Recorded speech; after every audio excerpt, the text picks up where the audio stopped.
cut 170,000 claimants, Esther, so No. if they don't deserve it, then how are you going to cut them? No, that isn't right, and I really don't like this, inflammatory language, what you're doing. What's happened is the number of people on this benefit has increased by 40% in the last 10 years. You're viewing this as a static benefit. It isn't that. Some people do get better, so they wouldn't remain on this benefit. There's 3.3 million people on it now, and like I said, in a year's time, a third of people who've had a condition would get better. So we expect movement. That happens now. People have fixed term, benefits. That is what happened. That will continue to be so. Are you? Let's distinguish here between perhaps allowance for sickness and allowance for disability. Are you saying 170,000 people who were previously disabled are now going to get better?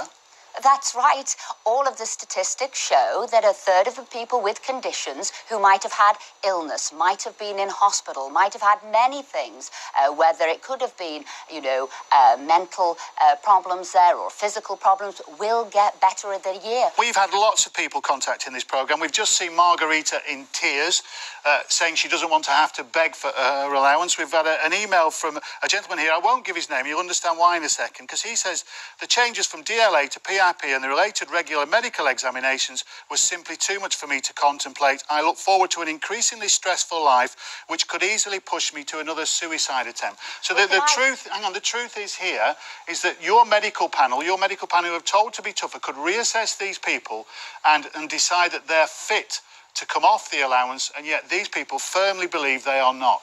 Tony, can I just say a couple of things, because I think you are making people scared there. You are actually putting out stories to make people more fearful. This is not the case. That's why I'm here. There's no data on the relationship with sanctions. Can I just be clear about this for the record? You're saying that you've undertaken 49 peer reviews and that there's no relationship with sanctions. Is that what you're saying?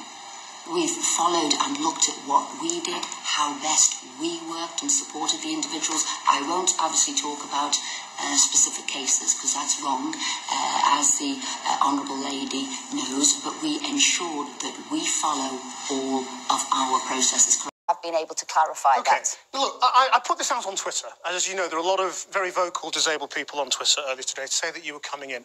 I've got a range of responses. I have to say, two of the most shocking, repeated responses are, how do you sleep at night?